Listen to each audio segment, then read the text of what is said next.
Hello and welcome back to another episode of the Turn 5 podcast. The subcategory of the Turn 3 podcast has returned again this week as Chris is at work and Nia's probably in a field somewhere doing army things and all that. So we're back as a three just to kind of go over how the first half of the season has gone. We still have technically more than half of the season left as it stands. But we've still got a couple of races that are sort of iffy at the moment, haven't we? So yeah, we might have got it right. We'll see I in hope a few so. months. I hope so. Yeah. Well, we can't just do it in the middle of like pause the Belgian Grand Prix halfway through. Oh no, this is true. Hang on, stop. We have to do the halfway point check now. So that'd be interesting. Someone's halfway down the Camel Straight. It's not going to work. Well, let's start off with our general thoughts of how this season has been so far. Ben, kick us off. A lot better than I thought it would be at the start. The fact that Red Bull are on par with Mercedes. I thought it was going into the season, it'd be a bit like last year where they have like the 6-10 gap or something like that. The midfield, like McLaren and Ferrari have got further ahead, which is good for them, but also it would be fun to see Alpine, Aston both there, and maybe AlphaTauri just even more chaos. But overall, it's been decent. It's been good. Yeah. Alex. Yeah, it's been an absolute dream for Netflix, hasn't it? I mean, right from round one in Bahrain, you can already picture it, can't you? The first episode, the chase from Verstappen in the final stint. The Christian Horner's going to be loving it, as usual. I think they turned up to pre-season testing before, haven't they? Yeah. Oh, yeah, that's true. So are we gonna get the Mercedes struggles in pre-season testing? Yeah, I reckon in terms of Netflix, they'll split for the title battle. There'll be sort of pre-season plus the first race, and then I reckon they'll skip to sort of the last couple of races. So I'll do a bit of context on the Red Bull winning 5 in a row, and then they'll do Silverstone and Hungary from there. Christian Horner will say Mercedes have taken us out in 2 races. Yeah, and that's going to be spicy. But yeah, on the season as a whole, yeah, I think like Ben said, we kind of thought with the carryover of the rules, it was going to be the exact same as last year. Mercedes would be clear, and it was kind of just a year that we had to do because of COVID. Like we couldn't really have the new cars. But yeah, I mean, okay, the rules have quite clearly been, changed a bit to stop Mercedes, but it's made it very, very interesting. And I think all the questions about, can Mercedes do it when they haven't got a dominant car? I think they're being answered. And we're getting to see, McLaren challenge for wins, even more drives on the podium. Esteban Ocon winning a race, which, kind of carries on from last year a little bit with the different winners. And yeah, I don't think we could have asked for much more, really. Yeah. Yeah, I mean, my sentiments are much the same, to be honest. I mean, always got to enjoy the Mercedes being pegged back just because now there's actually something going on at the front. And they've handled the rules that were designed to affect them more than anyone else better than a certain other team has. So wonder how that mid-season lawsuit of the rule change is going. Otmar, hit me up. But yeah, the midfield, considering where Ferrari were at the sort of mid to end point of last season, I'd say they've taken a fairly sizable step. It fluctuates a lot though. That's the thing. Like we've seen it, they had good qualifying pace straight out the gate. Like they did a 1-2 in Q2 in Bahrain. And I know that, like the Mercedes, whatever, were on mediums, but still pace. And then you had obviously Charles getting back-to-back poles with back-to-back red flags in Q3. questionable, but it is what it is. But then the race pace has been lacking at some venues and has very much been there at others. Like we've had instances where, well, like in Baku when Charles was on pole, he just got swallowed up by Lewis, then Max, and the next guy, and the next guy. And then others, it's like Carlos has come from like 11th to finish 5th. And had Charles not been like, or someone else not been slightly further ahead, it probably would have been driver of the day sort of thing. So I'd say Ferrari have probably done a good step, but McLaren have built on last year and what they had. And I don't want to say they've done just enough because it's still been close, but I think they've got a better foundation to build on. Like we're going into the break and they're level on points now, aren't they? Yeah. Is Ferrari ahead because on Carlos has a P2? Yeah, that's right, and Leclerc does as well. Yeah. Oh well, there you go. Oh god. Yeah, I don't think. Just Norris has been ridiculously consistent. Yeah, that's the thing. It's been, well, he's had one outside of top 5 finish, and then the DNF in Hungary, which wasn't his fault. I mean, if you're being really cynical, you could say it kind of was his fault because his start was too good, and he jumped 3 people and therefore got in front of bowling pin Bottas. Bowling ball Bottas. He was the bowling pin. But the lower midfield, because that's the thing. We've always joked that there's F1 and then there's F1.5. But this year we've sort of seen that evolve in a way, and it's been split into narrower bands of F1 being literally just Mercedes and Red Bull, and then you've sort of got F1.25 with McLaren and Ferrari, and then you've got like F1.5 with Alpine, Aston Martin, and sort of to an extent AlphaTauri, and then you've got F1.75 with Alfa Romeo, Haas, and Williams, who are literally just scrapping for the odd point. But it's kind of interesting to see that, but at the same time,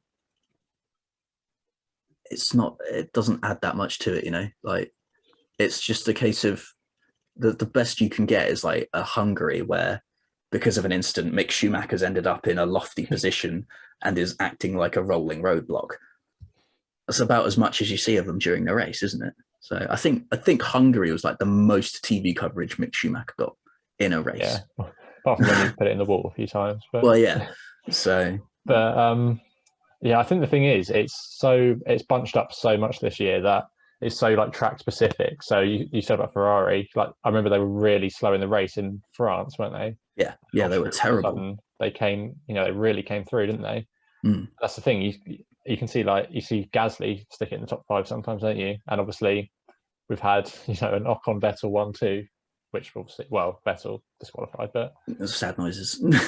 Yeah, I think I was saying about different drivers on the podiums, like the biggest thing for me is when it was sort of Mercedes, Ferrari, Red Bull with a clear big 3, it was a massive thing, wasn't it, when someone else got on the podium, like Perez in a Force India or something, got onto a podium. Now it happens, most weeks. A lot of, you get Norris, Leclerc, obviously Ocon's won, Vettel's been there, Gasly's been there.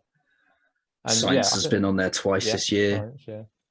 Sainz, I think it's 11 people on the podium 10 so or 11, far. I think. And last year it was about 13 as well. Yeah, so we're already doing really well. I think another one of the big things is, I think apart from maybe Ferrari and possibly Alpine, now Ocon's won, there seems to be one driver dominating in most teams. I think that's quite clear. You look at obviously the title battle, but then you've got Norris over Ricciardo. Yeah, that's quite a substantial. Yeah. Well, I mean, you'd sort of hope that Gasly would dominate Tsunoda, to be honest. Yeah. Given that it is his first season back. But the fact that Ocon needed his win to pull a single point ahead of that young upstart rookie Fernando Alonso, I don't know. He definitely went through a rough patch. but the new chassis seems to have done wonders for him because, I mean, you can't really fault a win, can you? So, yeah. But then, yeah, like you say, we've got Sonoda down in 13th. I think the next closest one to an extent is Vettel to Stroll. That's 12 points. Even then, I mean, we said this off stream, didn't we? Yeah. He's had a second and a fifth, and then obviously the disqualification. And apart from that, he's had 2 points, hasn't he? Yeah, it's a bit mad. It's a weird one. But, yeah. And then, Nicholas Latifi taking George Russell to the cleaners, definitely. Yeah, I mean, the dominance there. It's disgusting. Clear for all to see. Clearly, Mercedes need to sign Nicholas Latifi. Yeah. So, and then, mate, just the 200% margin of Kimi Raikkonen over Antonio Giovinazzi. Giovinazzi just needs to like pack up his bags and go at this point. He's been dominated by a 40-year-old man. Yeah, and it's so close to Haas as well, isn't it? Neck and neck at this stage of the. Who'd have thought it? There'd be nothing between them except a fierce rivalry and several £1,000s worth of carbon fiber shards because one of them crashed. But the fact that we're at the summer break and Lando is still up in P3 of the championship is a bit ridiculous. He's ahead of both Ferraris, a Red Bull, and a Mercedes. Yeah, I mean, you look at the constructors. I mean, that's the thing about Ferrari being one of the only teams with effectively fighting on two fronts. I mean, who would have thought we'd be talking about Daniel Ricciardo being the one possibly to cost McLaren third in the constructors, quite possibly. Yeah, but, I mean, he has been truly carried so far. I mean, it will come, but we keep saying this every week. Yeah. Hopefully he'll just live in the sim over the summer break and he'll come back as a McLaren driving god and win the next 9 races in a row and we'll all question everything. Should we focus on the title battle a bit more? How that's gone? Yes, because after the first round, it was Mercedes on top through questionable stewarding. See, that's sort of been a topic of the season, hasn't it? Stewards' decisions. Oh, don't go there. But that's just, it's not really taken away from the fact that we've had good racing. Like if you take that steward incident out of Bahrain and think of the race as a whole. Yeah, it's a brilliant race. That was a great race for the lead. It was absolutely intense. So the first round of the season. Yeah.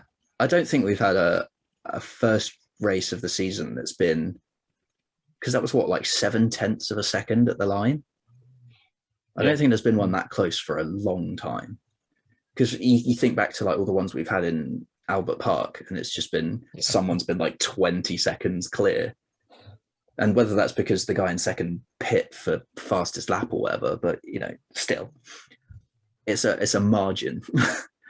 But then after Bahrain, the pendulum swung the other way, and Red Bull took control with what would have been 5 Max Verstappen wins on the bounce, but a tyre explosion in Baku said no. It's fascinating how much it swung. I mean, who would have thought after the 2 Austria races that Hamilton would be leading the championship going into the summer break? A lot of us thought it was game over.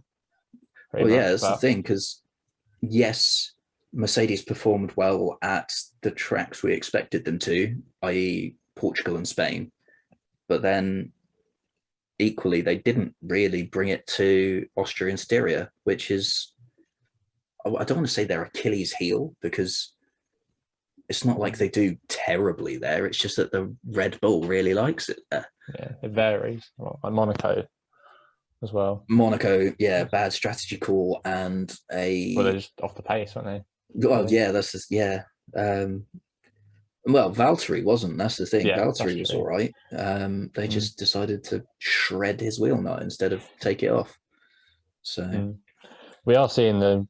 I think we are seeing them get pushed absolutely to the limit, though. I mean, Mercedes in the past have the reputation of the amazing strategy calls, and this year they've dropped the ball. Monaco, the Hamilton strategy was poor, wasn't it? Yeah. He lost out to Vettel and Gasly. Lost 2 places.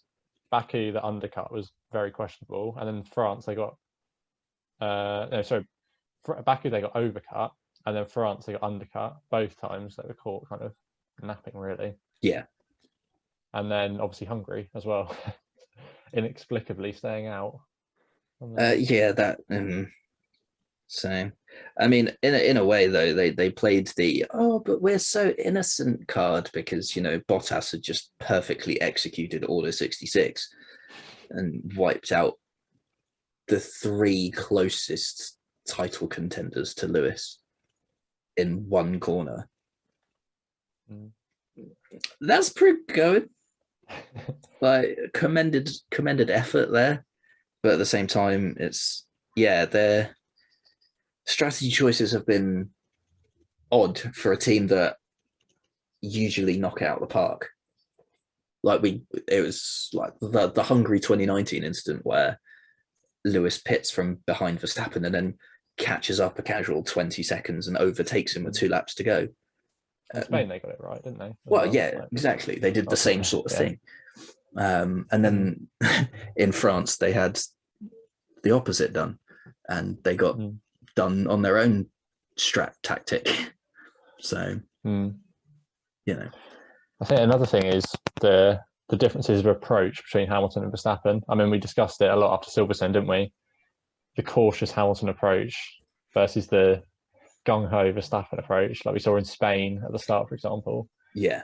And we just knew eventually it was going to lead to a crash, didn't we? Like Hamilton would have enough of it. Verstappen was never going to back out. And if you think we've got Spa up next, I mean, one of the things Spa is famous, well, in F1 is famous for is at Le Mans on the first lap with the slipstream, the leaders often end up side by side, don't they? Yeah. That's if they survive La Source. Yeah. We've seen plenty of incidents there in the past. So, and we've got all the mental battle as well, all the gamesmanship and all the talk going on in the press. Christian Horner and Toto Wolff.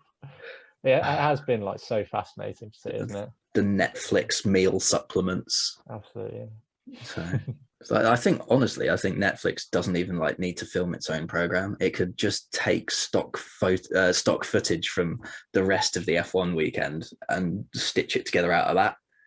Maybe do a few extra Will Buxton interviews just to stitch the pieces together nicely. Job's good. But yeah, no, it's always going to be an interesting one at Spa because I kind of do want to see a reenactment of a certain commentary line.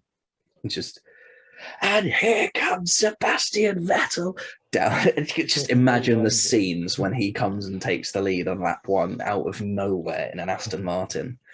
Just that'd be hilarious. But it's probably not going to happen. Let's be real. The Aston Martin has been probably the 7th quickest car this season on average. I'd say so, yeah.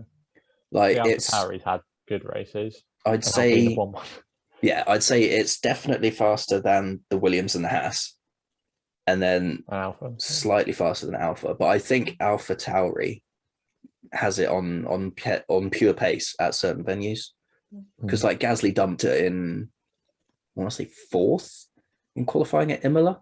Yeah, and then Baku, it was almost on pole, wasn't he? He was purple. So 2 sectors, and then just didn't have a slipstream. Yeah, considering where the racing point was last year, that is a huge step backwards. So, but that's what happens when Daddy Stroll demands that you copy a Mercedes. So, yeah, questionable design strategy there. And after everyone was complaining, it has come and shot them in the foot big time. Should have stuck with the Red Bull high rake, boys. But that midfield is so congested. That's the thing.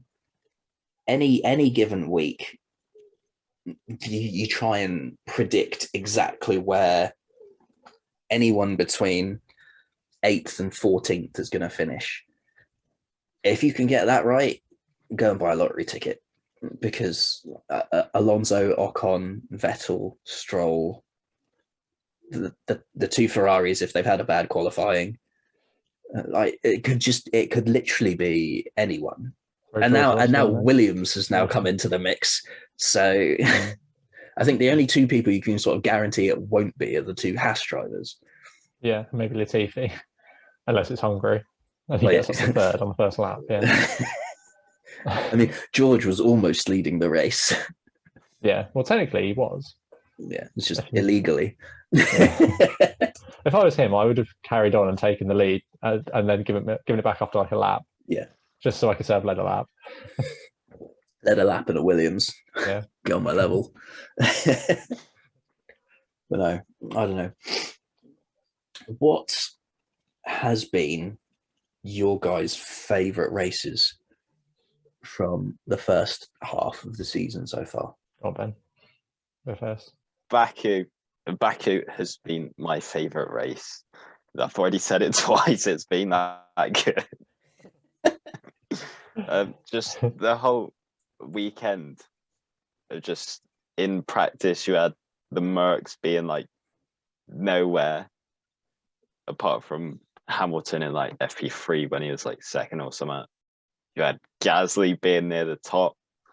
And we're thinking that we literally said earlier he could have been on pole. And then in quali, you had every driver try to bin it into like turn 15, was it? Yeah. And then you had the Sonoda and Sainz incident at the end of Q3. Like, what was that? Like, you were watching that live, I thought like the Sainz punted you. I was like, what's going on? Yeah. I think the only thing I didn't like about that weekend was Max's and Lance's tyre failures. Yeah. I mean, the fact that, it was kind of dramatic because of that, but still. But arguably, it completely ruined it ruined Aston Martin's strategy, because I think they were onto something there, because they started him on the hards, ran him 30 odd laps. Probably could have jumped 5 or 6 cars in that. It worked nicely for Vettel, didn't it? I mean, he was legitimately fourth. Yeah, exactly. Before it all kicked off, wasn't he? So that just shows how like weird it's been with the pecking order. But and then we know what happened after the red flag. Yeah, I mean that kind of, because I think that's why I felt so bad about it, was that like it was basically just gifting Hamilton 18 points in the championship. Yeah. Through something that was completely outside of Max's control. Like if Max had just binned it into turn 15, then I'd have been like, well, that's your own fault. But on a straight and your tyre just goes pop. That's not really something that crosses your mind when you're a racing driver, is it? Like, you don't think, oh, is my tyre going to explode at any given moment? You can't focus on things like that. You've got to just focus on what's ahead. But then Lewis doing the absolutely gracious thing and just cowabungering himself into the runoff at turn 1 was a sight to behold. I mean, that's the thing. Will it? Maybe the luck will even itself out in terms of Baku, at least. Maybe Hamilton will DNF from the. I mean, it hasn't happened for years, and will Verstappen then make a mistake that throws away the win as a result of that? That is the question. Yeah. And will it cost him a championship? Because at the end of the day, he is the one that has nothing to lose in this. Hamilton has his 7 world championships and is going for the record 8th, and has that sort of expectation behind him of he is one of the greatest drivers of all time in one of the greatest cars of all time. And here's Max. So I mean, if Lewis does win it this year, that's absolutely it for the greatest of all time debate, I think, isn't it? I know you're a Schumacher fan. My whole childhood just wept there. Yeah. Oh God. We've said maybe Max will come and take it if he wins this year. Exactly. We're He's seeing got plenty of time, isn't he? Yeah, that's the thing. Drivers are starting younger and younger, Like, that's the thing. He's going to do more than 400 Yuki. races, I think. Yuki could be the GOAT for all we know. Yuki's just going to come and smash out the next 10 world championships. Like, AlphaTauri are going to nail this reg change, and that's it. Game over. Dominance. Red Bull's going to become the sister team. Yeah, so, but I don't know. My race of the season, I'm obviously biased because I was there and I support Hamilton, but it's got to be Silverstone. Like, obviously there was the drama at the start, which you don't like to see a driver going into the wall at 100 and whatever it was miles an hour. But I think the charge through the field, the atmosphere, that was the big thing. I mean, after everything with COVID, empty just sporting events in general, that atmosphere as Hamilton was, coming through and chasing down Leclerc was so good. And then, it was it was an iconic drive, wasn't it? I mean, let's be honest, whatever people want to say about,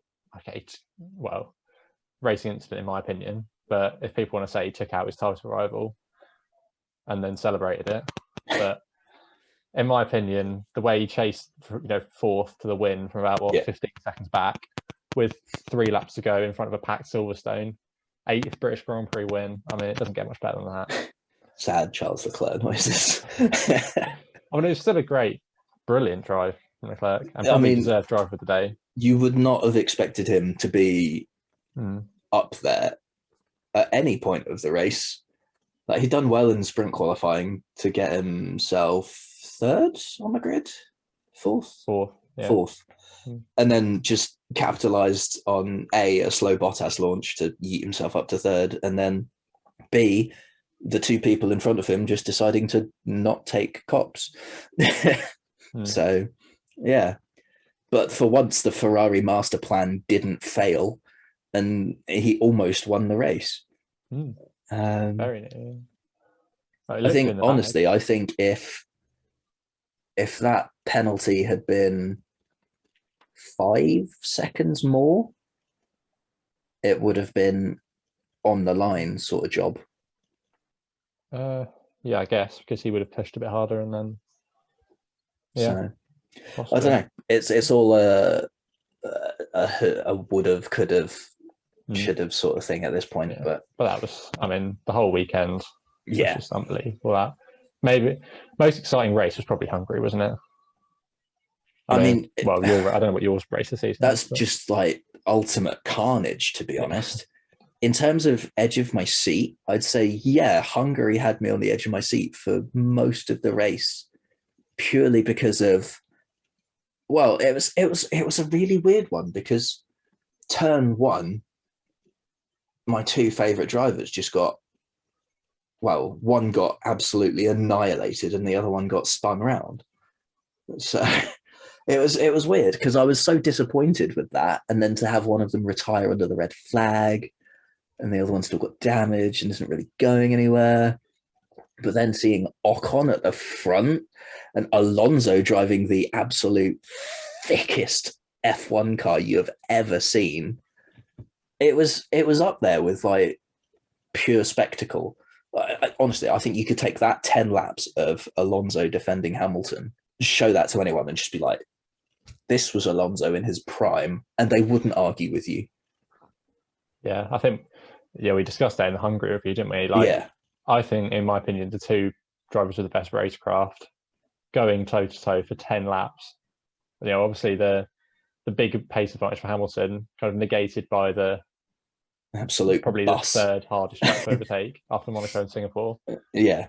But and just never feeling like they were going to come together. That's the thing, like the respect.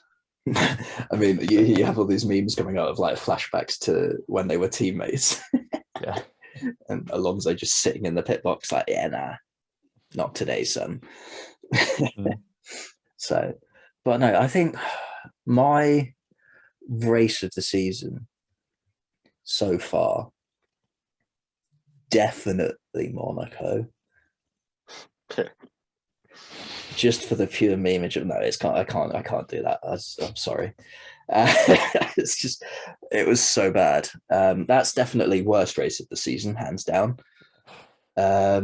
Best race of the season for me, I'm probably going to have to go. I quite liked Imola, to be honest. It had a bit of everything because it was a wet start and then it dried out. And then it was the kind of that awkward crossover phase of our slicks better, our inters better, what's going on. You've got the two house cars on full wets going like 3 seconds a lap slower than anyone else. You've got Gasly on full wets holding up everybody. You've got Hamilton deciding to just skewer off into the wall, and then a red flag, and Hamilton suddenly becomes the luckiest man alive because he can A, fix his car, and B, unlap himself, and then somehow manages to finish second as well. That was another good drive.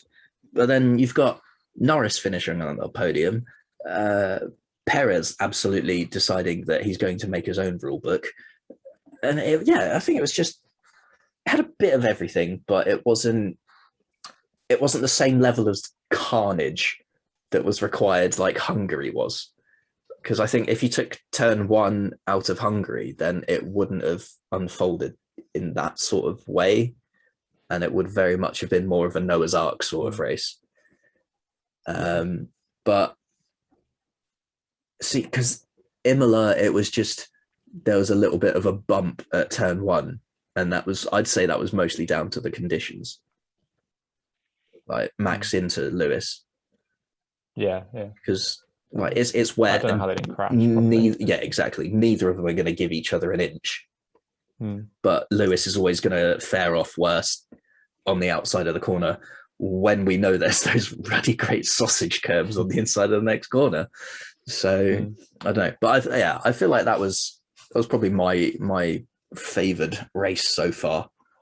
That's the thing, isn't it? They've done to have been wheel to wheel in probably more than half the races this year. I mean, obviously we had like the first 4, wasn't it? And then Baku as well. Technically, Verstappen jumped Hamilton. Yeah. And then obviously France, Austria, Verstappen just drove off in both races. But then obviously Silverstone as well. Yeah. So that's the thing. It was you had the first 4 races were very much Mercedes dominated. Like you had Bahrain where they got it just right and Lewis held him off. Say what you want about track limits. Then you had Imola where he somehow scraped a second and Max was... That's the thing. Max almost binned it on his own at the safety car restart. How he didn't go round, God only knows. Because that could have been his Azerbaijan moment, couldn't it? Lewis sends it into turn 1. Max doesn't even make the safety car restart, spins and has to rejoin at the back. That'd be carnage. But then you had Portugal and Spain, which was just Merc dominance. And then, I mean, look, you look at the strategy that they pulled in Spain, and it's just, casual extra pit stop and zoom. It wasn't a 2020 race, but no. Yeah. And also, another thing is how many times the lead has been decided in the last few laps. Yeah, that was the thing, because it was after the first 4 rounds. I think F1 put a graphic out of like who's led the most laps. And it was by far and away Verstappen. Well, it still is now, isn't it? It's Verstappen by about 4 times more, isn't it? And then Ocon's 3rd, isn't he? And Leclerc's 4th or something, I think. And Bottas is nowhere to be seen. Yeah, I think we've had Bahrain, Spain, Baku, France, Silverstone, and Hungary. 6 races out of 11? Yeah. We had? Have all been decided like very near the end. I mean, that's ridiculous. That is. I mean, in a way, Hungary was decided very early on. Well, I mean, but as in the chase. Seb was always there. So and Hamilton was closing in like a torpedo. But that was just a race that, in my eyes, probably shouldn't have happened from a Mercedes point of view. Like you've had one of your drivers yes, they've DNF'd, but hey, they've taken out a lot of your nearest competitors. Good job. Have a pay rise. But that was the inexplicable thing, especially when you had race director Michael Massey come out afterwards and say, like, yeah, we told them you could talk because it's not pre-race formation lap. So that was, it was, nobody decided pit, even when Hamilton was saying it's really dry, guys. So I mean, George Russell literally came on the world feed and said everyone's going to box. And then it just wasn't. Yeah. I mean, but then you look at the way that everyone coming into the pit sort of shuffled the order about again, because it's not just getting in, it's getting out. Because you don't want to do what Raikkonen did, get an unsafe release, and then get a massive penalty. I mean, even if like absolutely everyone had somehow gone past him in the pit lane, it still would have worked out better. Yeah, exactly. He wouldn't have that extra deficit of everyone's hooning past him at full speed and he's just crawling out of the pits. So moving on from favoured races and best bits of the season, who, in your opinion, Alex, has been the standout driver of the season so far? This is the big one, isn't it? I mean, obviously, genuinely trying to be as neutral as possible, I'm going to say Lewis Hamilton. That is because I know he's made a couple of mistakes in Imola and in Baku. And I'm not saying Silverstone. I think that one's a matter of opinion. But I don't know.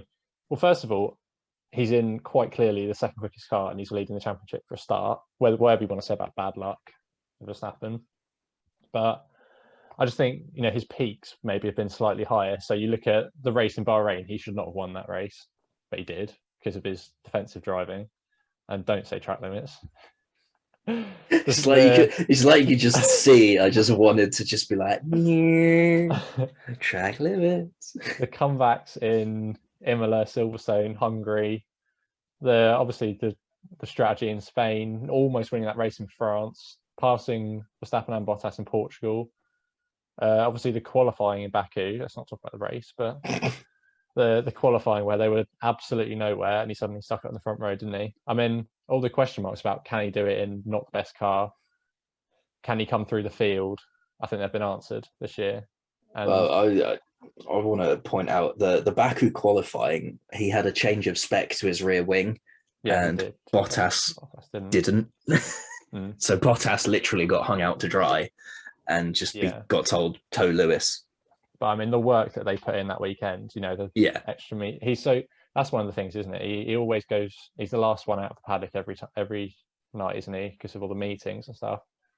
And that car was literally. I mean, they sandbag obviously, but it can get in the top 10, could it, in practice? No. I'm pretty sure. No, it was an abysmal weekend for them. Yeah, and obviously, in terms of the comparison to Verstappen, obviously, he hasn't made. I mean, you could be really harsh and say he cost himself the win in Bahrain with track limits, and also Portugal, he cost himself pole and fastest lap with track limits. And I guess you could say, Imola, he could have spun and lost the win, but yeah. In the same way, you could say Hamilton cost himself a win by going off. Exactly, yeah. So. Exactly, and then obviously, however you want to interpret Silverstone, could have been more. Yeah. He could have been more like, but obviously he hasn't made any mistakes, but. And he's had some unbelievable drives, again, France, the Austria dominance, Monaco, he's dominated several races, isn't he? Imola was absolutely brilliant in the wet. And it's very close to call. I mean, just putting Hamilton ahead pretty much because he's leading the championship. I know Verstappen's been very unlucky in, Hungary and maybe Silverstone. I mean, I was just going to say Baku, to be honest. Oh yeah, but I think that's like peak unluckiness. Yeah. Like 4 seconds clear, 5 laps to go. Yeah. Don't know how I got that, but and then the other one's obviously Norris. Again, absolutely maximise everything. But obviously Hungary got taken out, but it's just purely because I mean, obviously he's not going to be leading the championship in the Mercedes, but I don't know. It was just so hard to split the three of them, really. And then apart from that, you've got, I think, the other standouts: Leclerc, Sainz, Gasly, and Russell were the ones for me. Obviously, Leclerc, okay, he's had a couple of incidents here and there, but outstanding at Silverstone, poles. Sainz has been on the Sainz has settled in. Sainz has settled in. Sainz has settled in brilliantly to Ferrari. A couple of podiums, actually beating Leclerc in the standings. Gasly's carried on from last year. Been a little bit unlucky, not maybe maximised the points he could have had. But and then obviously George Russell, Q2 in all but one races, a couple of Q3s, and some points finally. Yep. And yeah, but Hamilton is the answer to your question for me, basically. Ben, who do you think? Unlike Alex, I'm going as biased as possible, so I'm saying Lando. Yeah, I knew you would. But he's got absolutely no right to be P3 right now. Like, you could say, oh, it's because Perez and Bottas have been absolutely nowhere at times, but then Lando's still got to be there to take advantage of it, and he's done that all season. But apart from Hungary, when he got well, yeah, exactly. That's not exactly his fault, is it? So also with Lando, though, I think the key to his season was Imola, with the fact at quali, whereas invalidated lap, he was very much down. But then to pull it back and get P3, I pretty much set his season off and gave him the confidence he needed to do what he's done so far. Yeah, definitely. I mean, you can see each season he's been in F1, he's taken a step forwards, and it's been amazing to watch that, because I mean, when you're in your rookie season and coming off the back of the seasons that McLaren had, nobody really had much hope for where McLaren were going at that stage. And then you've just seen them go from 7th in the championship all the way up to 3rd in the matter of a few years with, it was Lando and Carlos, but now we've got Lando and Daniel. But Lando being one of the major driving forces behind that. I mean, he's got 3 podiums this year already, which does my crazy season prediction a world of good. So, I mean, the thing is, it's still, I know everyone says it so many times, but it's absolutely ridiculous how he's been in the top 5 all but one of the races he's finished, and probably would have been in Hungary. Yeah. And the thing is, obviously, he had the qualifying in Imola and Austria, where, let's just say, front row and, what was it, 2nd or 3rd invalidated. Yeah. But it's not as if he's been, driving by himself to 4th and 5th every race, is it? He's had some races where McLaren's won that pace, hasn't been there, and he's had to come through. I think it was France. They really came through very well. Yeah. Baku as well. They weren't really anywhere, and picked up a lot of places at the end. And Portugal, he made 3 overtakes at the start, didn't he? Which was brilliant. And I mean, for me, it's also Austria, where he's just holding Hamilton at bay. I mean, that's no mean feat. Yeah, he kept up with Bottas as well, didn't he? Yeah, he's in a McLaren. Hamilton's a Mercedes, and yet Hamilton was there for 20 laps before he finally managed to get past him. I mean, when Hamilton says over the team radio that you're a great driver, you're doing something right. Yeah. You've impressed a 7-time world champion, which I think probably takes quite a lot of doing, but also says that his racecraft is there in such a way that Lewis is quite happy to race him wheel to wheel, sort of thing, because he knows what to expect in that way. I think. I mean, I don't know. It might just be he's driven superbly just to keep me at bay, but I think that. Because we saw it with Alonso and Hamilton. yes, it was very close, and at times there was, a couple of wheel bangs, but it was never that sort of awkward angle where it's going to result in someone losing traction and then losing their place because they've, been half spun. So I want more of that, to be honest. I like seeing top cars come through the pack.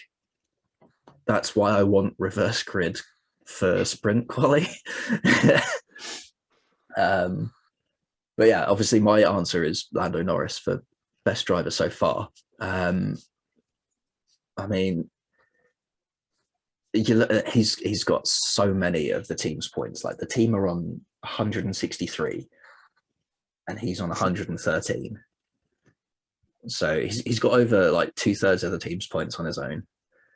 He's put Danny Rick in a backpack and just carried him around the first half of the season.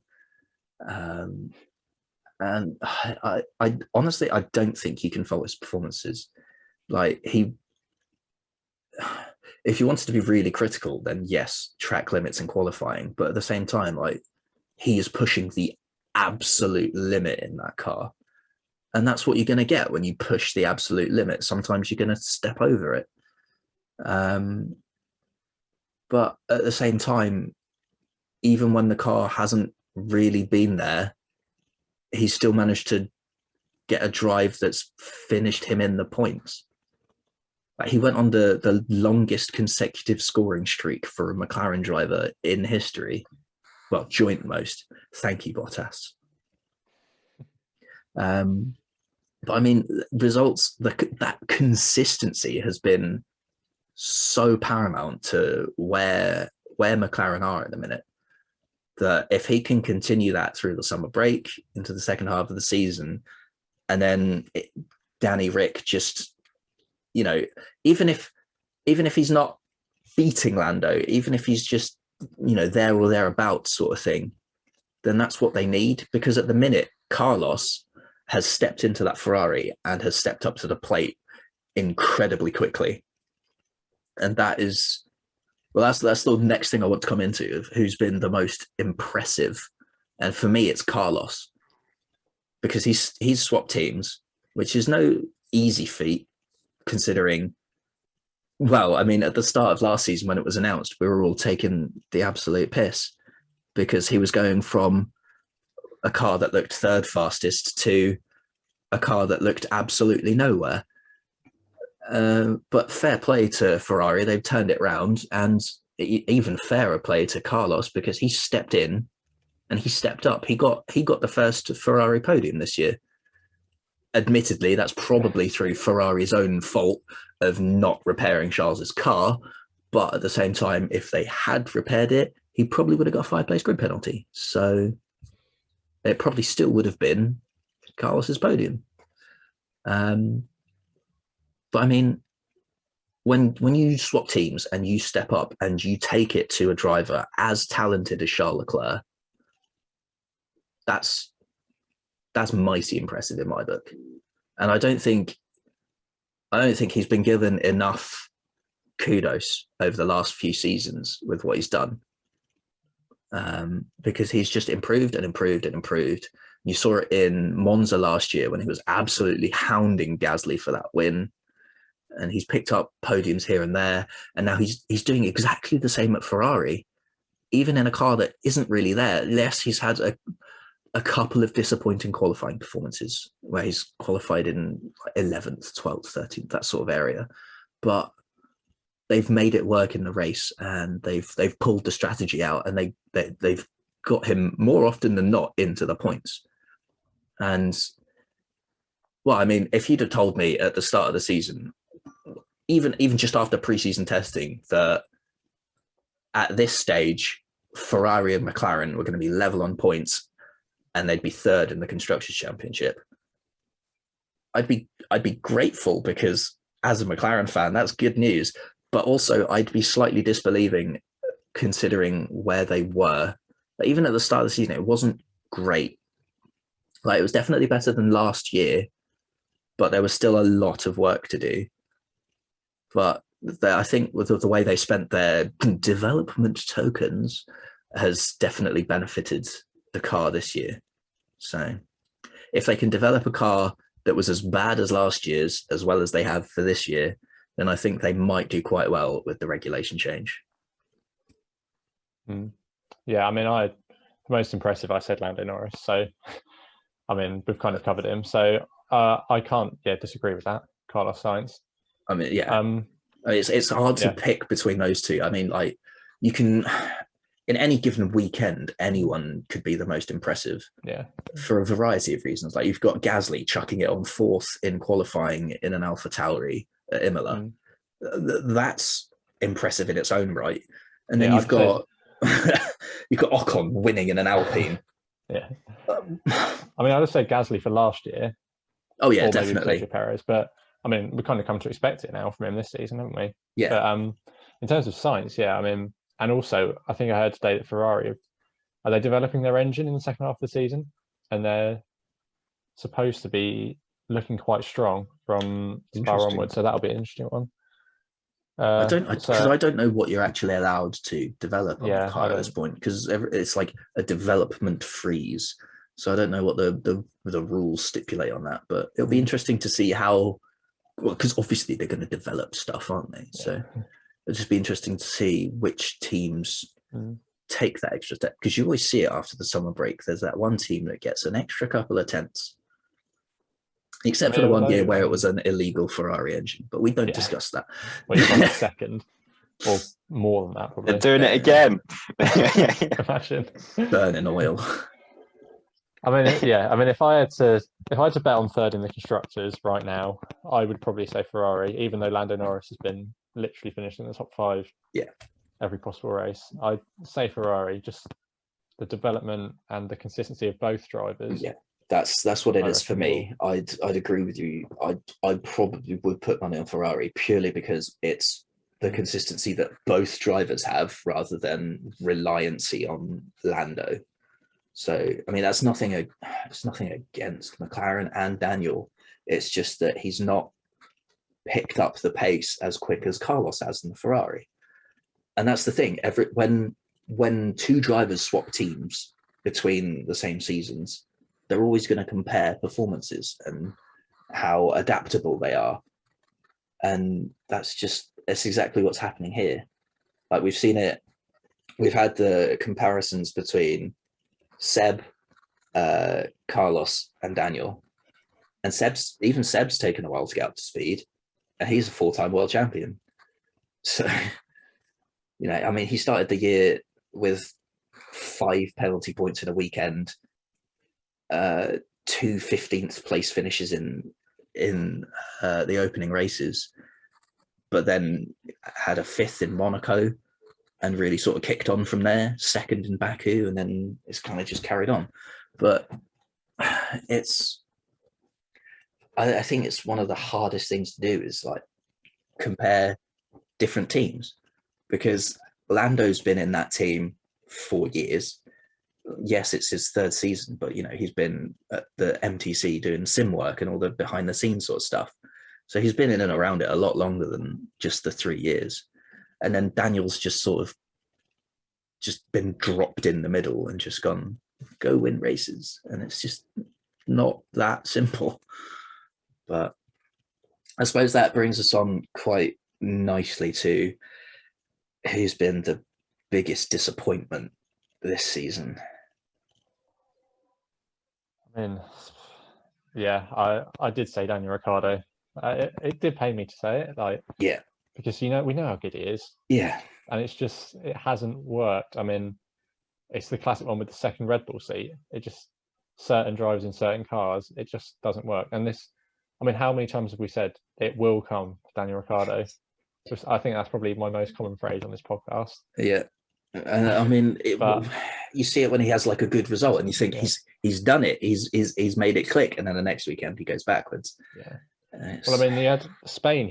That was the one where he was ahead of Norris, wasn't it? That was the one where Norris didn't finish top 5. Yeah. And then Silverstone, he was decent, but even then he was still off the pace of Lando. I mean, Hungary, you could say he could have won the race if he didn't get spun around, but then you could say that about half the grid. Oh, yeah, exactly. So yeah, but yeah. Apart from Ricardo, I mean, obviously Bottas is an obvious choice, isn't he? I mean, that's the thing. Like, you compare him to Perez, and he can get nearer to Hamilton more often than anyone in the second Red Bull can to Verstappen. But then he has some absolute shockers, doesn't he? Like, Imola, Baku. Okay, the what was it? The rear wing. Yeah. And he was the sacrificial lamb at that point. Yeah, you just look at Silverstone in the race, for example, the way Hamilton was on older tyres and came through past him about a second lap quicker, didn't he? Yeah. And bit mental. Yeah. And obviously Perez, I mean, he has won a race. I mean, but that was arguably just through luck. If that race had unfolded any other year, it would have been a P2 for him.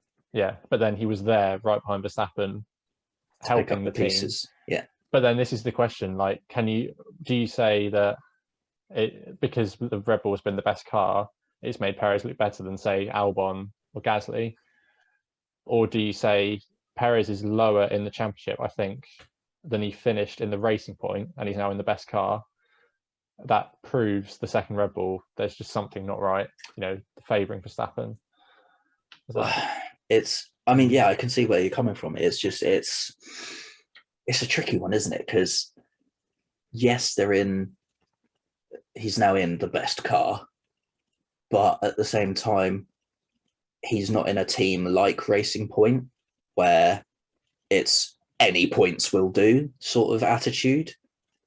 Because let's face it, there at Racing Point, it was we want to try and push further up, but we're not really at the consistent pushing for podiums position. They were more, how close to fourth or fifth can we get? Whereas Red Bull, it's very much expected that you are to get podiums. And then in terms of drivers, that's a tricky one, like, because we saw it with Albon. Second half of that season that he got dumped in the Red Bull, he was good, and then over winter they did something with the car and the development changed direction slightly, and then he wasn't. So I don't know, I feel like, I mean, even Perez has had some absolute nightmares of races as well. Like, think back to Imola, the amount of times where he was just skittering off the track. We'd cut to his camera and half the time he'd be in the gravel. So I mean, that's the thing, right? It's so congested now. It's a lot closer this year. So if you say you're a couple of tenths off in qualifying, you lose a place at the start, for example, that's you out of the battle for the lead, isn't it? Because you get stuck in traffic. I mean, we saw in Portugal his pace was good once he cleared Norris, but he was stuck behind Norris for so long. Yeah, that's always the issue. But everyone in the second Red Bull seems to, regardless of how quick or slow they are, they seem to spin a lot. It's just the car is on edge because that's how Verstappen likes it. Yeah. So you're going to spin sometimes if you're not used to that, like everyone has in that car. Yeah, exactly. That's the thing. Unfortunately, if you do it in a race, then that's the end of that. Yeah. But yeah, I mean, that the Red Bull has been designed in such a way that Max knows how to get the best out of it, but even then, you'll see it. He struggles with it sometimes, doesn't he? And you'll hear it over the team radio and free practice of just like, there's so much understeer, or there's oversteer out of this corner and that corner and whatever. So I'm not surprised that the second drivers struggle to get to grips with the car when Max has been there for 6 years now or something stupid. And he's had that time and the very much full backing of Red Bull in the development of that car. And then you've got someone like Checo, who's come from, yes, he's got a wealth of experience with a range of different teams, but they're all very different to how Red Bull operate.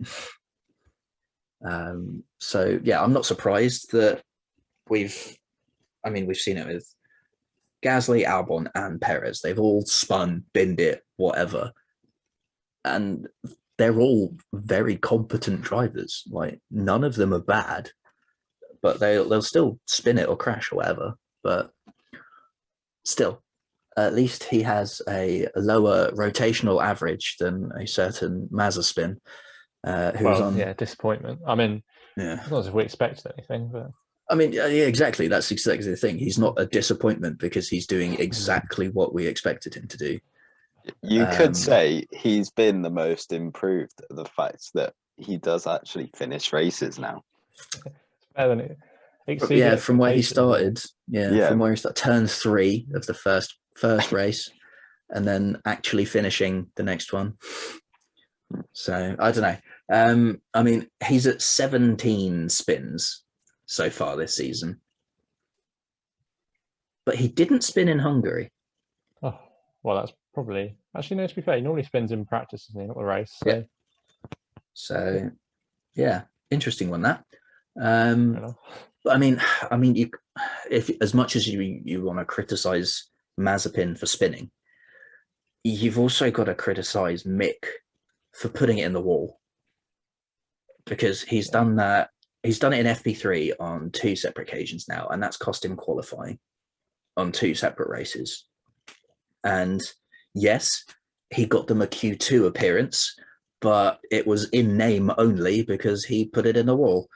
So I feel like it's one of those things. Like, yes, I feel like Mick is doing the better job, but he's struggling with the absolute limit of the car.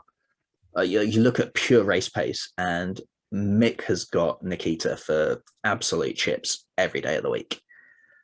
But then if Mick's put it in the wall, it doesn't matter how quick you are, you're not going to finish. To be fair, he's one of the only ones that's finished every race, isn't he, Schumacher? Because he just spins it in practice and qualifying instead. Yeah. But I mean, to be in fairness, well, apart from the fact he's driving the worst car on the grid by a country mile. Oh yeah. You could argue the 3 most crash/spin prone drivers this year have been Schumacher, Mazepin, and Tsunoda, and they're the 3 rookies, aren't they? So yeah, especially considering maybe benefit of the doubt. I mean, you look at the way Tsunoda's crashed as well, and pretty much every time it's cost him a gearbox. Yeah, which is expensive and not exactly ideal when you're limited on A, budget, and B, parts. So, and when you've got Liam Lawson, Yuri Vips, Dennis Hauger all coming through.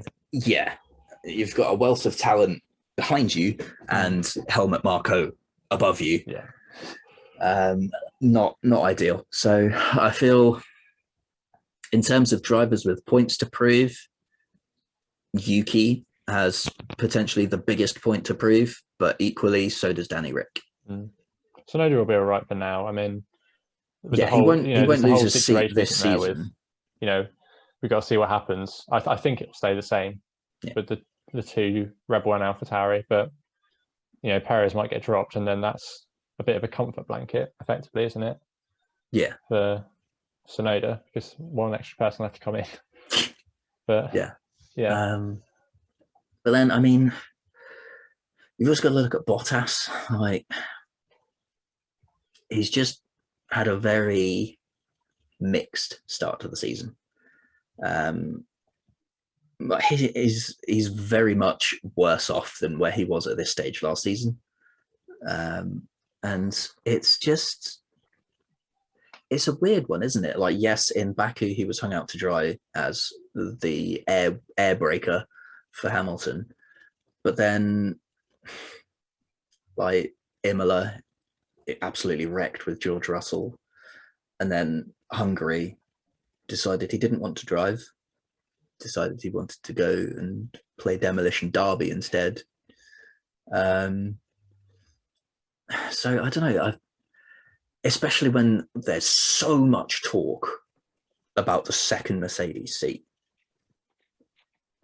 I really feel like he's got a lot to consider here, because if he, I mean, it's one way, like crashing out all of the rivals is one way of doing it, but it's an expensive one. But because we know he has pace because he beats Hamilton in qualifying, and that's no mean feat.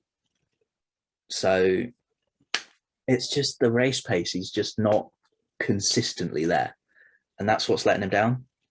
And ultimately, that's what's letting Mercedes down this year. So, yeah, I feel like Bottas, Danny, and Yuki are the three out to get it in the next set of races. And if they don't, it's going to start throwing some question marks around, isn't it? Yeah.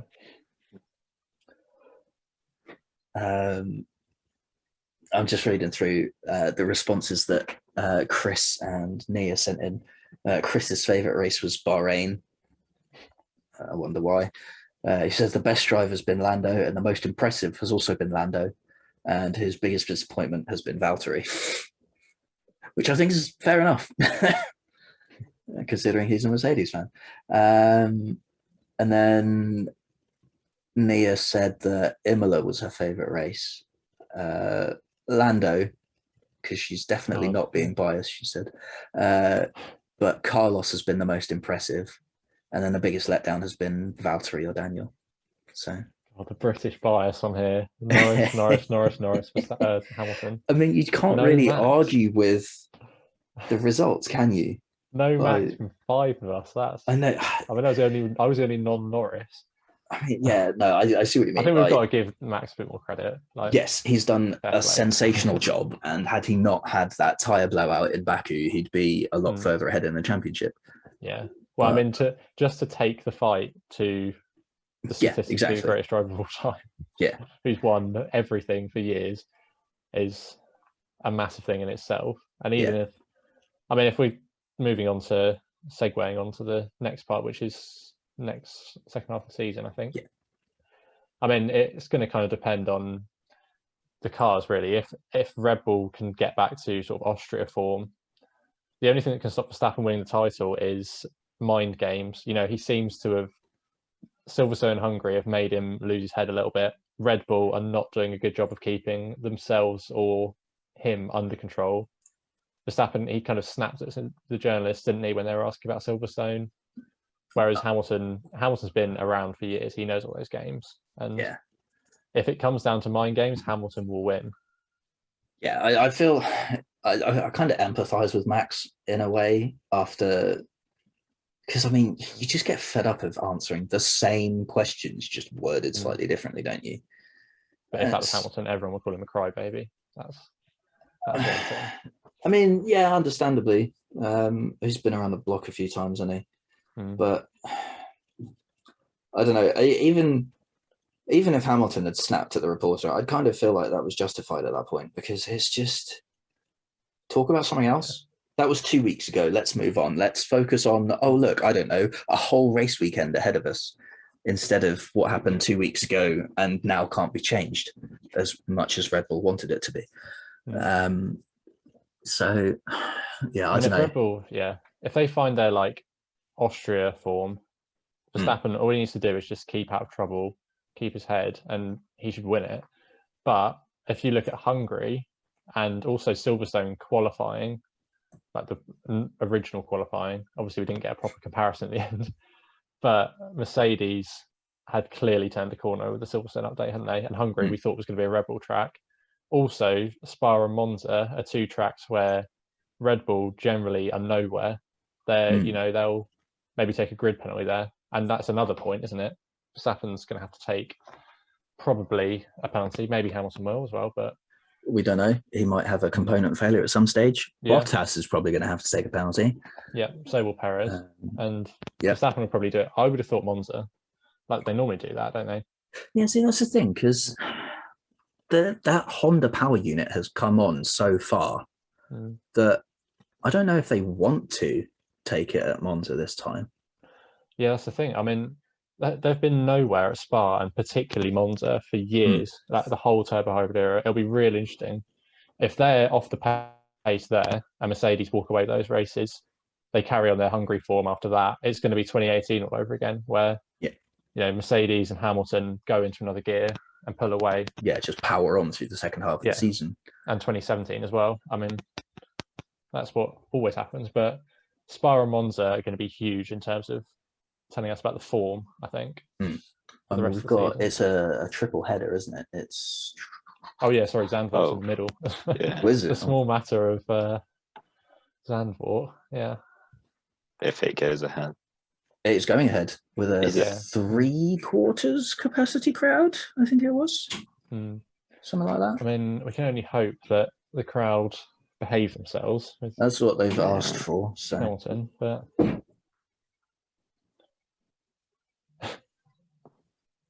the race organisers have asked for, be nice. Yeah, I'm not. We'll have to see, but let's hope. Let's see who's worse, the Dutch fans or Millwall. Oh, God. I'm sure they'll be fine. Well, it's important to point out it's always a tiny minority that cause trouble. It's the problem is that the minority are always the loudest ones. Exactly. So yeah. But hopefully they sing Supermax instead. I mean, that would be good. Yeah. If the entirety of the ground is singing Supermax at the same time, that would be phenomenal. Yeah. I mean, if Mercedes dominates Spa as well, that's a massive opportunity. I mean, we saw how momentum swung at Silverstone with Hamilton's home crowd. That could be Red Bull's and Verstappen's big opportunity to do that, albeit Monza afterwards might then.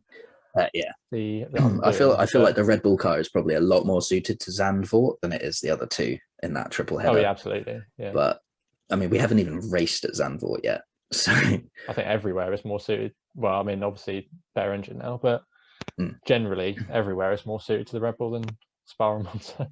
Yeah, but then you look at Zandvoort on paper. I feel like it'd be very, very good for Ferrari as well. Yeah. Considering how they went in Monaco, so it's a lot of what ifs though, isn't it? Because we all thought Ferrari were going to be better than they were at Hungary and they just weren't. So it's one of those that we'll just have to wait and see. You just can't help but think about the possibility that, imagine they're like 5 points apart in Abu Dhabi or whatever the final round's going to be. Just imagine the scenes. That'll be one of those things that it transcends F1. Like Richard, I don't know when you started watching F1, but I feel like it was before 2008. Yeah. That title decider, that was the first race I ever watched. Brazil 2008, funnily enough. And that was because not a bad race to pick, but that was because my parents, who had no interest in F1, heard about it and obviously, tuned in because it was such a big thing, wasn't it? Yeah. And obviously I got interested from that. Imagine we get a title battle this season. I mean, with F1's grown a lot as it is, it's going to be like the biggest sporting event probably of the year, you could argue, apart from obviously the Euros final. Yeah. I mean, the 2007 season finale wasn't too bad either. Like that run in. Yeah. Hamilton cost himself the world championship by beaching it in the gravel at Shanghai. And then his gearbox died, didn't it?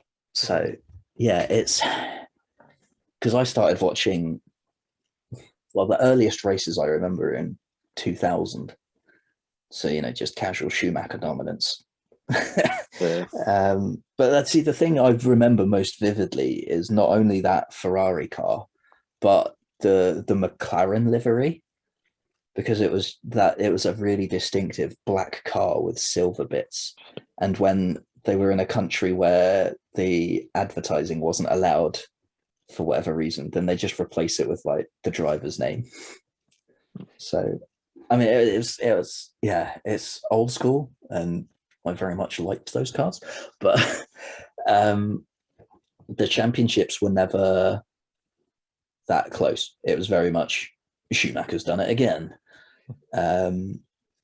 It was interesting to see the transition between 04 and 05 when it very much swung to Alonso, because that Renault car was obscene with its tuned mass dampers.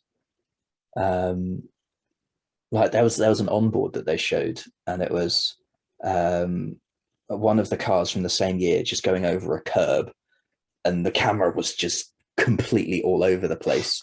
And then they cut to a shot of on board from the same camera position on the Renault, because this was like right at the tip of the front wing sort of thing. And the Renault was completely off circuit in the gravel trap, and it was just still. And it was brilliant. But that got outruled.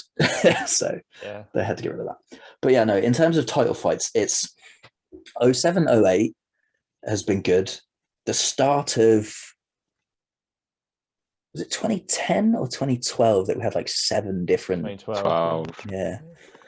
Because I mean, yeah, I know Seb then went on to absolutely smash everyone into the ground, but he still won it in the last race, didn't he? Yeah, exactly. Yeah. It was those were another couple of close ones. And then Rosberg in 16, that was another one that was sort of last couple of races. Yeah, 2 in Abu Dhabi between Hamilton and Rosberg. Yeah. I mean, if you talk about absolute rivalry between two teams that, well, I mean, obviously Hamilton and Rosberg kind of boiled over, didn't it? But between two teams, really is threatening to get out of hand, and probably, well, it already has pretty much, isn't it? And we've still got the second half of the season. You know, Bags have already been thrown. Yeah, there's going to be the politics, a lot more politics. And this era's, you know, I mean, Alonso Vettel never really, because there was, you know, McLaren were in there, Mark Webber, Jenson Button. This reminds me very much of Hunt Lauda. Yeah. I mean, there was respect. I mean, there's still respect here, isn't there? But yeah, I mean, it was a different era, but you can see movies getting made about this season in the future. Oh, yeah. You know, Senna Prost. It's, dare I say it, getting towards that, isn't it? Yeah. I'd argue at this point. Who's going to wipe out who to claim the championship? It genuinely, like, it could happen. I don't think. Well, Lewis Hamilton is not the sort of driver that would do that, but. I mean, you never know. I didn't want to believe that Schumacher was either, but you know, you see the footage and you got to believe what you see. So it's. I think, I don't know, when you're in that position, clouded judgment does come into it. It's who was it? It was the Formula E race this weekend. Nick De Vries. Even though he was losing places and you thought, oh God, he's going to lose his head. Because he almost got squashed into the wall at one point. And it's like, no, mate, just survive and you've won. Don't throw this in the wall. You're in a position where not only you'll win the Constructors' Championship, but you'll also get the Drivers' Championship. And it was just, he looked like he was about to make a very regrettable dive bomb for 3 or 4 laps. And it was just tense. And it's hard because obviously in the car you don't have that greater perspective. All you know is you've just lost 3 places in 4 laps, sort of thing. They don't have Jeff, and they don't have the championship standings update button on their MFD. So, well, that's I guess an argument that some people make is Schumacher, Senna, Prost have all won titles, haven't they, by crashing into the rivals? Basically, but that's kind of the ruthlessness of the greats, isn't it? Yeah. As much as, I mean, Schumacher got disqualified from one of them. Yeah. So as much as those incidents in particular are not what we want to see. No. And hopefully it doesn't happen this year. That is just the ruthlessness, isn't it? That I mean, if it's with the greats. If it's another incident like Silverstone, where it's very much a close call between a racing incident and a penalty, I wouldn't be so mad as something as obvious as Schumacher parking it at Raskas. Yeah, I mean the ones that decide the titles, you know, when there was all those Senna, Prost, Schumacher ones, they were all first turn of Suzuka. Yeah, that was blatant. Just send it up the inside, take him out, job done. I win the title. Yeah, thanks very much. So yeah, I don't want to see it go down like that. But you know, if it is a genuine sort of racing incident, then fine. It's just a racing incident. There's going to be collisions at some stage. Perhaps stay off Twitter if it happens. Yeah, I try to stay off Twitter as much as I can anyway, to be honest. But it's, I mean, especially lately with like Lando. Oh my God. Oh, I saw that. the man's just trying to enjoy his holiday, and he's got all of these psychotic fangirls going after him because he's hanging out with a female. Oh my God. How dare he? I know. How dare it not be one of these cringy, stalky Twitter people? Yeah, I know. Yeah, they're probably underage as well. Exactly. Exactly. It's probably highly illegal. Yeah. But they don't care because he's not with them. So I don't know. I mean, every driver, maybe bar one, has those kind of stands, and it's I suppose you get it in most sports, don't you? It's just a bit cringe. So it's not to say I don't like people being fans. It's just like I don't exactly want to invade on someone's private life. Yeah, stalker. Yeah, exactly. I mean, I don't really like the paparazzi as it is. Like when it comes to footballers, and it's like if you're not doing a publicity thing, then why do we need to know what they had for lunch? Like, yes, I will support things like Marcus Rashford going and helping out at the food bank and that sort of thing, but I don't care who's in court on a drink driving charge or who's been speeding or whatever. Raheem Sterling seen with a tattoo. What was it? Oh my God, he's got a leg tattoo. Oh no. And then bought his mum a house. And then how dare he? And then Lewis Hamilton takes his shirt off and he's got an entire back covered. Oh, don't get me started on the press and Lewis Hamilton. That's for a whole other day. Yeah. So the press in general. I mean, it's a minefield, isn't it? So shall we move on to our season predictions and how we're doing so far? So for those who weren't here at the start, we predicted where we thought drivers would finish in the Drivers' Championship and where the teams would finish in the Constructors.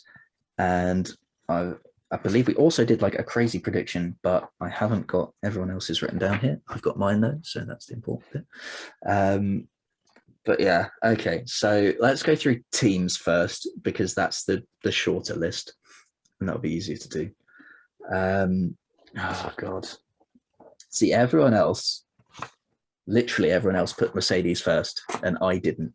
So I'm already losing. Oh well, you're losing. I mean, God, it was so obvious Mercedes were going to be winning. Oh yeah, I know, right? Oh, who was I to doubt them, right? Oh God.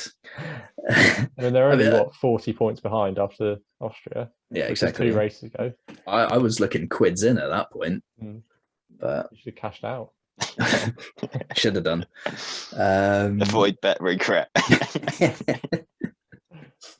Always gamble responsibly. The Williams result has really thrown mine out of whack as well. So now I've got to hope that Alfa Romeo find 8 points out of nowhere in the second half of this season. Actually, Nia has got Williams above Alfa Romeo, so she's quids in there. And nobody else has. I think we all thought they were going to be a bit quicker. Right? Yeah. Aston Martin all the way down in 7th is below most people's expectations. You put them 6th, and I put them 6th. Well, I had them 7th, and then got bullied putting them 6th, didn't I? And I had Vettel really low as well, and then I ended up with him 10th. Yeah, you got him 10th. Mine aren't too bad. Like in terms of like the splits, I've got the right splits. If you see what I mean. So yeah, the F1, F1.5, whatever it is, just not quite in the right order. Considering my normal reputation for predictions. I've got Aston Martin up in 4th, and I'm not enjoying it. Then again, so has Nia, and so does Chris, and so does Ben. I just realised I think I've only got one team in the right place, but everyone is like one off, which is Mercedes and Red Bull 1, 2 as well. But yeah, everyone else is literally one off. Like I had McLaren and Ferrari the wrong way around. I mean, I'll pass you McLaren and Ferrari because they're tied on points. Like I'm doing all right then. I'll allow it. But oh God, I'm one out with Red Bull, Mercedes, technically McLaren. Aston Martin, I'm 3 places out. Ferrari, I'm 2 places out. Alpine, 1 place out. Alpha Tauri, one place out. Alfa Romeo, one place out. Williams, one place out. Haas, on the money. Get in. Got that. Yeah, I am literally either right or one place out on everything, but mostly one place out. Oh, God. Drivers' Championships. Oh, God. See again, I feel like I've done all right here. I said Lewis was going to be in the lead. He's in the lead. Even though I said Red Bull were going to win the Constructors, I said Lewis was going to win the Drivers' Championship. Could still happen. So, I mean, stranger things have happened, right? Yeah. So nobody has Lando anywhere near third. I feel like I did all right within fifth. Yeah. Fifth? Yeah. I think. Everyone else put Ricardo ahead? Did anyone else put Ricardo behind? Sorry. No, and no. Well, I'll take that one. It's about the only thing I got right this year. Literally, everyone else has Lando Norris as seventh. Yeah. Four out of five of us in completely separate ranking sessions put Lando Norris at seventh, which is kind of strange to think about. Who would have thought? I know, right? I put Danny Rick in fifth. Nia put Danny Rick in fourth. You've got him sixth, Alex. Chris put him in fifth, and Ben, you've got him in fifth as well. So 4 out of 5 of us predicting that Danny would beat Lando. That's going to take a monumental second half of the season for that to happen. I just worked out I've got 6, 7. I've got 7 drivers in the right place. Ooh. No, sorry, 8. And then I've got, again, so many a one-off. It's ridiculous. That's annoying. I'm a long way out with these. Yeah. I feel like I've done all right, considering my normal reputation with predictions. Like the entire of my podium out at turn 1 in Hungary, for example. Yeah, that was good going in terms of that stability of prediction. Oh God, Matt, I'm so far out with these. Oh God. It doesn't help that the Williams drivers have jumped the Alphas. Yeah, Hungary swapped it around a bit. I feel like my predictions would be slightly better had that not happened. In fact, yeah, they very 16th. Much would be. Yeah, I did have Russell 16th, but not Latifi ahead of him, surprisingly. But did anyone have Latifi in 15th? I don't. Nope. I don't think so. 19th, 17th, 18th, 19th.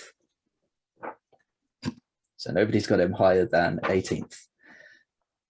Yeah, I would have been doing better actually if it wasn't for Hungary. Yeah. Apart from obviously it changed the championship lead. But I had Ocon on 14 and he's jumped ahead of everyone. Jumped up, yeah. And that's I had Alonso in 10th. Yeah, I'd have had Tsunoda, Stroll, Ocon all in the right place if it wasn't for that. That's a bit annoying. But yeah, I think it's fair to say that the thing I'm doing best on is my progress towards my crazy season prediction, which was 5 McLaren podiums. Yeah, I'm so glad I said McLaren because it makes it seem like Danny Rick's actually doing something other than pulling out of the way at Monaco. I think it was 7 drivers and 5 teams to win races, but obviously I didn't say Ocon. I said, I said the Mercedes, the Red Bulls, Norris, Leclerc, and Gasly. So if you kind of swap Gasly and Ocon, it's still on. I mean, I'll go back and verify, but if you've just said like numbers and not actually like over specified, then I think you could be on here. Yeah, I mean, Leclerc's very unfortunate, and Lando Norris. But I said Norris and not Ricciardo to win one, so that could be on. And then I've just got to get Bottas somewhere in there. Russia. Yeah, true. He loves Russia. Probably. But, Which I think that's like the only track that he's really done well at, isn't it? And Austria. The only track he races at. Austria and Australia. Yeah. Well, Australia's cancelled, so. Yeah. And Austria's been and gone. Yep. Oh God, I honestly can't remember what everyone else had for crazy season predictions, but I know what I had, but I don't want to say it. oh God, what? Go Go on, on. say it. I said Alpha would get a podium. You never know. Romeo. Stranger things have I happened. mean, Latifi's been third for like Exactly. 20 laps or something. Yeah, exactly. But it feels like Hungary's been the crazy race of this season. So Yeah, like Alpha we had seems to Monza mess it up. last year, didn't we? yeah, Alpha always seems to mess it up when there's an opportunity. So Yeah. if they can not do that, then you never know. Yeah, there was Monza, wasn't there? And you never know if they'd put Raikkonen on the right tyres, maybe he could have just held everyone up for the rest of the race. Yeah, he could have actually driven a car with some speed. Yeah, and if Giovinazzi hadn't taken the penalty, they could have performed a roadblock. Yeah, taken second and third, but 2-car roadblock around the old track. Yeah. just because Hungary was a disaster because both of their drivers took penalties. Giovinazzi for thinking that nobody was going to catch him speeding in the pit lane, and then Raikkonen for an unsafe release. I don't know if have you seen the his Raikkonen's onboard from that? Yeah, because the light because obviously they've got the traffic light system. The light literally flashes green and then goes straight back to red. But Kimi's seen it go green and has gone. I still want to see Giovinazzi's on board from apparently going however much faster it was in the pit lane. 25 kilometers an hour faster than the speed limit. That must be on F1 TV, but I don't think I have the... Oh, no, because it's not in the UK, is it? No, we'll get access to that after the end of the season. Yeah. Okay. Unless I look forward to that. VPN it out of the country. Yeah, we'll just find someone outside the UK. Just send it to me. So yeah, I think we've got a lot to hope for the remaining races of the season in terms of our predictions. I've just got to hope that McLaren don't disappear, and then I should be all right. Maybe McLaren disappear and Alfa Romeo appear. Please no. That's the thing though. Someone said mathematically any driver on the grid can still win the championship. Well, it's like Formula E. Just Formula E had one race left. Yeah, it was like 14 drivers or something stupid.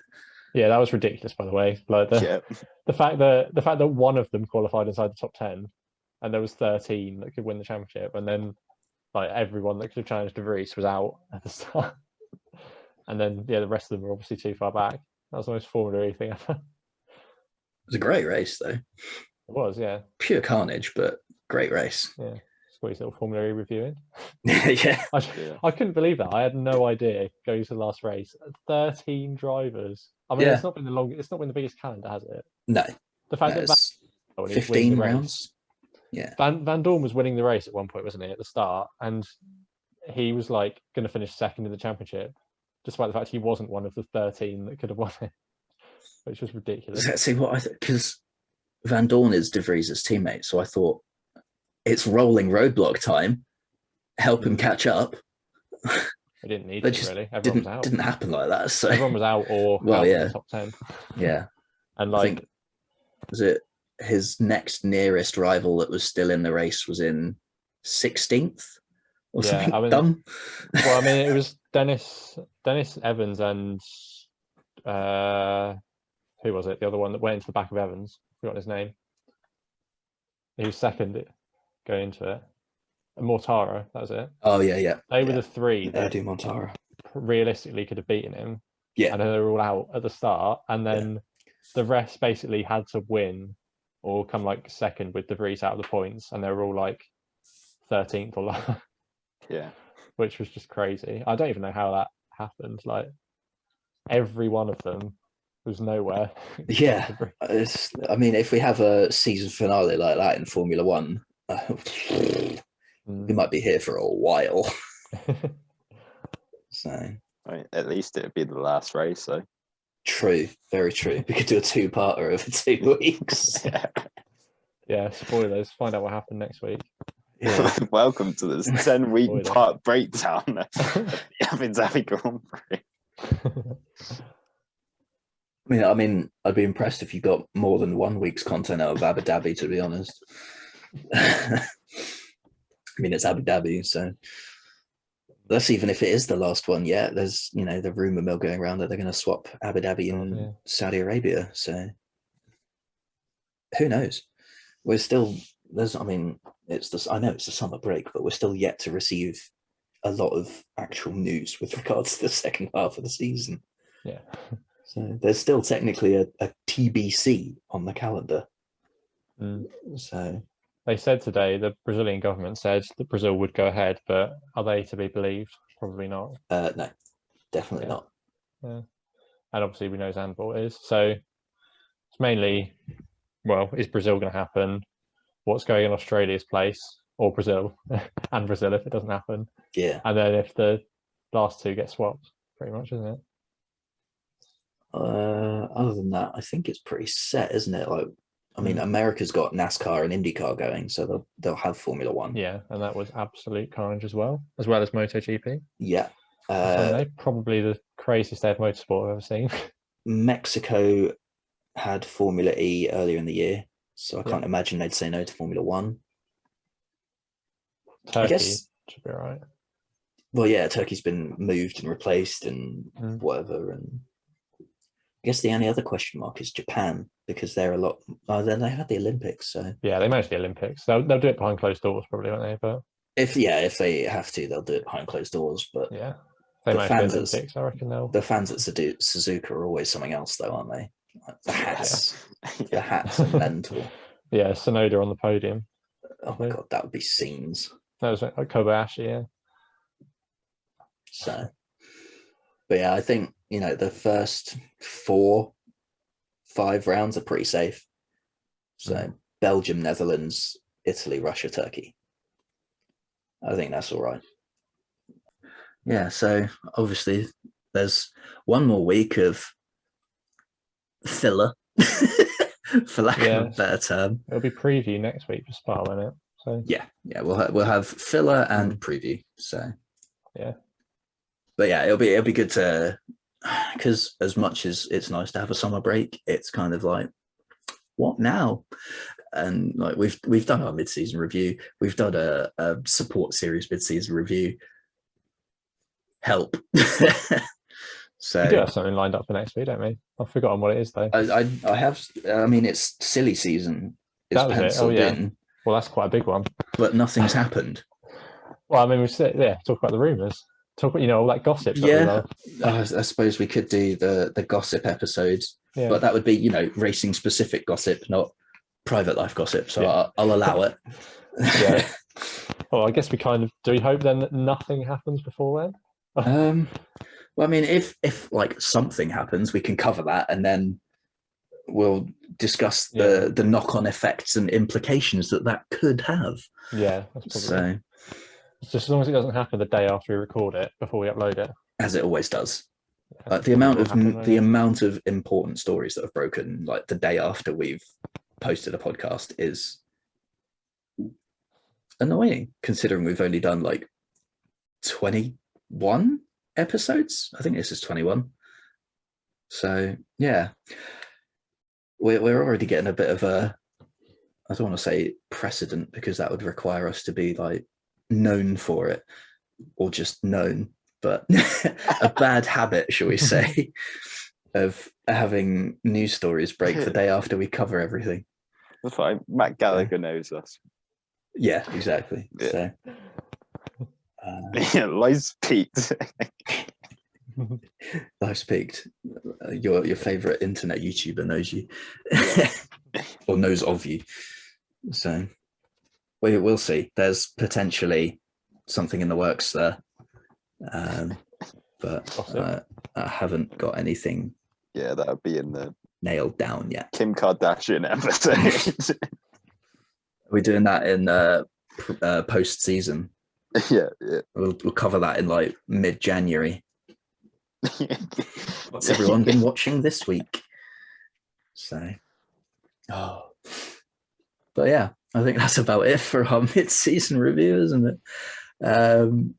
So yeah, join us next week, where we'll be covering any transfer talk, real or fictitious, and our Belgian Grand Prix predictions. And hopefully we'll be back up to a full cohort as well.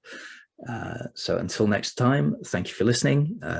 Like, rate, comment, all the usual stuff. Thanks for listening, and goodbye.